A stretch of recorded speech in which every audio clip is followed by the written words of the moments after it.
हम हमारे पूर्वजों की फ़ोटो को किस दिशा में लगाएं?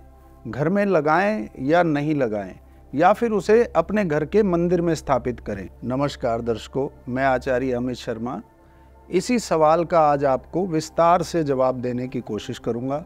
सबसे पहले ये कि हमें अपने पूर्वजों की फ़ोटो को मंदिर में स्थापित करना चाहिए कि नहीं? नहीं, बिल्कुल नहीं।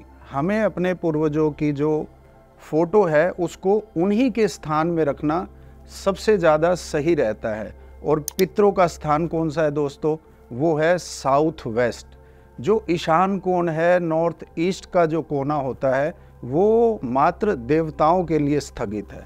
तो वहाँ पे हम अपने देवों को बिठाते हैं, मंदिर का निर्माण करते हैं। तो पूर्वजों के लिए जो स्थान निश्चित किया गया है वास्तुशास्त्र के अंदर, वो है साउथ वेस्ट का। तो कोशिश करें कि साउथ वेस्ट में ही अपने पूर्वजों को स्थान दें। अगर ये संभव नहीं है तो साउथ की वॉल पे कहीं भी हम उन्हें स्थान देकर उनका आदर सम्मान कर सकते हैं। और एक मिथ भी दोस्तों हमारे समाज में चलता है कि कुछ लोग ये भी कहते हैं कि पूर्वजों की जो फ़ोटो है वो हमें अपने घर में लगानी ही नहीं चाहिए। दोस्तों, इसके पीछे जो उनकी मनोधारणा है वो मात्र इतनी होती है कि जो लोग इस दुनिया को, मृत्यु लोक को छोड़ करके चले गए हैं, उनको हमें किसी भी रूप में याद नहीं करना चाहिए। उनके पीछे जो ये बात बोलते हैं, उनके पीछे जो मनोस्थिति है, जो मनोभाव है, वो सिर्फ इतना ही होता है, ये भी उनके अच्छे के लिए ही है। ये जो बात है ये भी हमारे पूर्वजों के भलाई में ही है। ये कौन से लोग हैं जो ऐसा बोलते हैं? ये दोस्तों वो लोग हैं जो अध्यात्म के अंदर अपनी गति कर रहे हैं, अध्यात्म में प्रगति कर रहे हैं। अत्यंत जो धार्मिक लोग हैं, उनका ये भावना है, उनका ये मानना है कि जो व्यक्ति मृत्यु लोक से चला गया, हमें उसे याद नहीं करना चाहिए। अगर हम याद करते हैं तो उस व्यक्ति की आगे की यात्रा में जो है बाधा होती है। कहीं ना कहीं ये मान्यता भी बिल्कुल सही है। कोशिश कीजिए अगर आप ऐसा कर सके तो। परंतु एक और धारणा मुझे ध्यान में आ गई।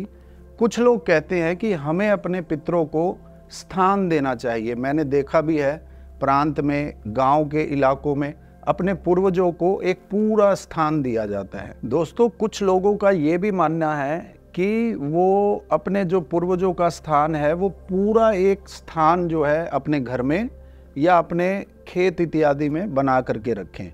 दोस्तों, जैसा कि अभी मैंने बताया, आध्यात्मिक तौर पर एक धारणा होती है कि जो व्यक्ति चले गए उनको हमें ज़्यादा याद नहीं करना चाहिए।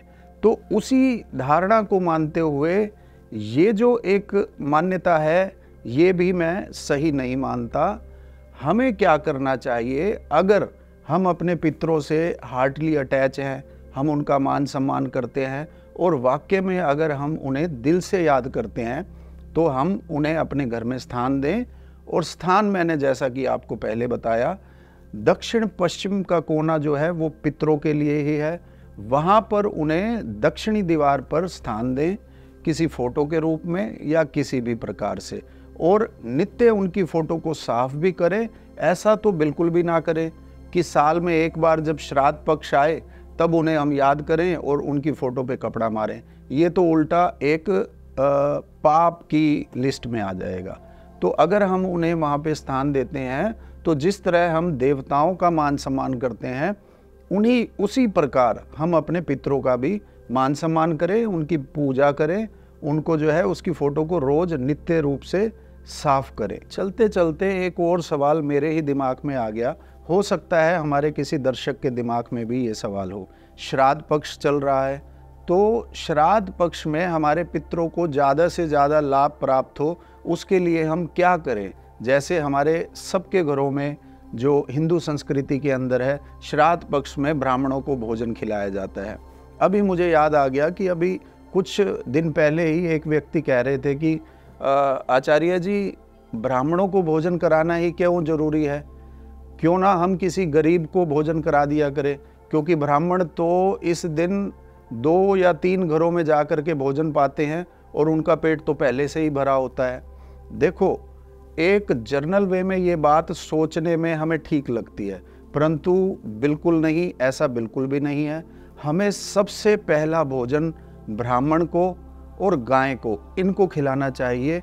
क्यों? क्योंकि शास्त्रों में ये लिखा गया है, मत्स्य पुराण के अंदर ये साफ साफ दिया गया है। और वैसे भी आप लोग सभी जानते होंगे, जो ब्राह्मणों का निर्माण है वो विष्णु जी के मुख से हुआ था।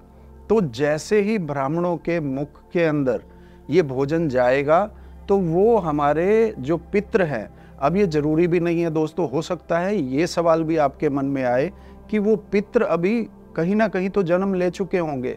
तो ये भी मैं आपको क्लियर कर देना चाहता हूँ, अगर आपके पूर्वज कहीं पर अब जन्म लेकर अपना जीवन चला रहे हैं, तो जैसे ही आप यहाँ पे ब्राह्मण को भोजन कराते हैं, उनके निमित्त किया गया, कराया गया जो दान है दोस्तों, वो जहाँ पर भी आपके पूर्वज हैं उनको वहाँ पर उसका लाभ मिलता ही है। आप अपने जीवन में देखें, कभी कभी आपको अकस्मात कोई लॉटरी लग जाना, कोई फ़ायदा हो जाना, कहीं जॉब कर रहे हैं, वहाँ पे आपने मेहनत भी नहीं करी फिर भी आपका प्रमोशन हो जाता है। तो ये छोटी छोटी बातें इन चीज़ों से कनेक्ट हैं। तो इस तरीके से मैं आपको ये बताना चाहता हूँ कि पहला भोजन जो है वो ब्राह्मण को ही खिलाएं। उसके बाद आप गरीबों को चाहे 2 की बजाय 10 को खिलाएं, 100 को खिलाएं, उससे कोई मनाही नहीं है, उससे भी पूर्वज खुश होंगे। और एक चीज़ और दोस्तों, चलते चलते मैं आपको बता देता हूँ कि जब हम ब्राह्मणों को भोजन कराते हैं, कोशिश करें कि 13 ब्राह्मणों को बिठा करके भोजन पमाएं। क्योंकि छोटी सी एक कथा मुझे याद आ गई, कहानी नहीं, बस छोटा सा मैं आपको बताता हूँ कि मत्स्य पुराण के अंदर ही ये लिखा गया है कि मृत्यु लोक से लेकर देवलोक तक जाने में 13 माह की अवधि लगती है। इतना लंबा सफ़र है दोस्तों, और 13 माह तक उनको जो भोजन प्राप्ति का जो एक साधन है वो यही है कि जितना हम दान करेंगे पूर्वजों के निमित्त, उतना वो उनको प्राप्त होता है जब वो अपना शरीर छोड़ करके जाते हैं। तभी हमें बार बार कहा गया है कि अन्नदान महादान। तो दोस्तों, हमें अपने जीवन में जितना हमारा सामर्थ्य है उतना हमें बार बार जो है दान करते रहना चाहिए। क्योंकि कलयुग का ज़माना है दोस्तों, हो सकता है आने वाली आपकी औलाद आपके निमित्त ये सब कर्म करे या ना करे, तो आपके स्वयं के द्वारा किया गया दान, अन्नदान, आपको वो 13 माह का सफ़र जो है अत्यंत सुख से जो है निकाल देगा। अत्यंत आसानी से आप वो 13 माह का जो सफ़र है मृत्यु लोक से यमलोक का, उसे कर पाएंगे और आपकी जो गति है वो श्रेष्ठ होगी। तो दोस्तों, मैंने पूरे विस्तार से समझाने की कोशिश की है। आशा करता हूँ कि आप सब समझ गए होंगे।